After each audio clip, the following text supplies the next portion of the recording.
Did you just start Minecraft for the first time and feel like this? Is this a cow? What are these? What's happening? Have you ever started a Minecraft game and this happened to you? I don't know why I'm flying. Does this game make you feel like this? Does someone you know play Minecraft and you really just want to know what they're talking about? If you said yes to any of those things, then this video series might be for you. If you've ever done this before, this series might not be for you. Or it might be, who knows? However, if getting started in Minecraft feels completely overwhelming to you, then you're in luck. I am the Blue Regent, and I am here to show you how to get started in Minecraft. Okay, we're back in the second episode of How Do I Play Minecraft, and either you have taken some time and practiced what we learned in episode 1, or maybe you just found episode 1 a little bit easier, or maybe you just found episode 1 a little bit easy, and now you're looking for some slightly more advanced content. And so now we're going to build a little bit on what we learned from episode 1 and expand a little bit more into what we're trying to do in Minecraft. So we're going to go to single player, and for the sake of practice, we're going to create a new world. We're not going to touch any of these settings. Okay. So it looks like we are on the shore or an island.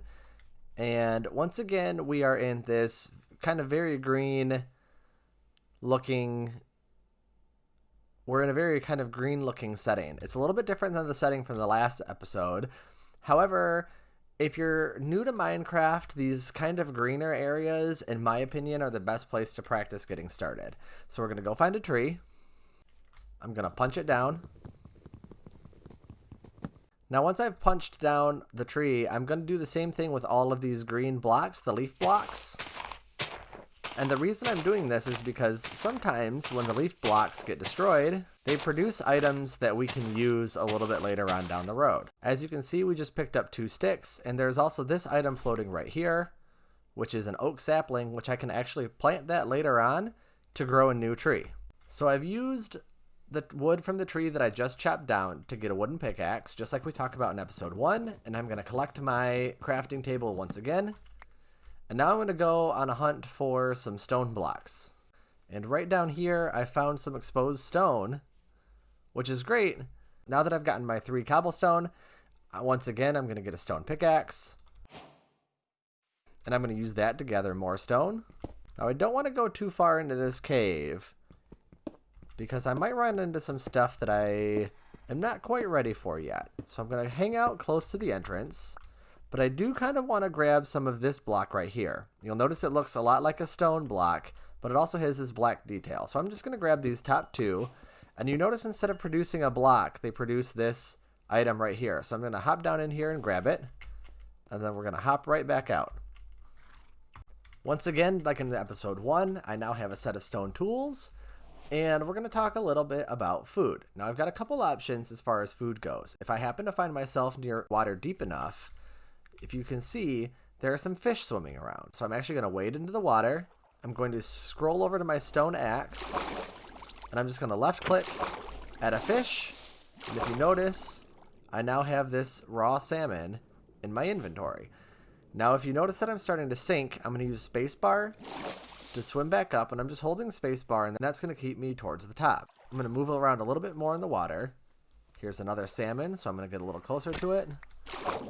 Chop at it with my axe, and 2 fish is probably more than enough. Using my stone axe, I'm going to chop down some more wood.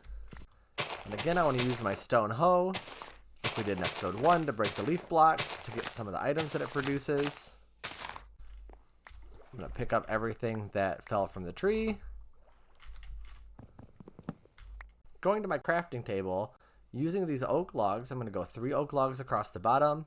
Using one of these black items that we picked up, which is coal, I'm going to go coal in the middle, and then stick, stick, stick, and I can create a campfire. Now, I'm not going to put that down yet, but I am going to pick up my crafting table, and we're going to move back up here to these hills where it's just a little bit higher, and we can see our surrounding area a little bit better. Now, let's say I didn't have any deep water near me, and I couldn't find any fish. This chicken right here is another thing that I can use my axe on to kill. And you notice that it has dropped some raw chicken. So we're going to hold on to that. I can also go up to these pigs. Chop, chop. This has produced 3 raw pork chops. And the last thing that we're going to go to is these over here, which are sheep. Now, sheep have a couple different things that you can do with them. But for today, what we're going to do is we're going to use our axe to attack the sheep. And if you go to the inventory, you'll notice that it dropped raw mutton and white wool. I'm going to need 3 white wool, so I want to go to 2 more white sheep. 1, 2. I'm going to place my crafting table back down, and I think this is a perfect spot. I'm going to go 3 planks, 3 wool, and now I have a bed. So I can place my bed down with a right click. I can place my campfire down with a right click. And now I have all of these raw meats that I can, with a right click at the campfire, 4 at a time, I can set them here. And over time, while we wait, these are going to cook. And once they're done cooking, I can collect them, and I now have cooked button. So I can actually place down more food items, and so I can put down my 1 chicken and my 3 pork chops and let those cook. And if you notice, as we're sitting here, the sun is starting to go down. If I've collected all of these items, I have everything that I need to survive in Minecraft. So while I wait, I'm going to continue to let my food cook. Can watch this beautiful sunset. And as the sun starts to get kind of low, you'll notice that the sky has a very pretty sunset type coloring going on. And if it's late enough, if I right click on my bed, I will lay down to go to sleep. After a little bit of time, it actually resets, and now it's a new day, and I don't have to worry about any of the dangers during the night. When I say dangers during the night, if you don't know what that means, that's okay. We're going to talk about that in another episode.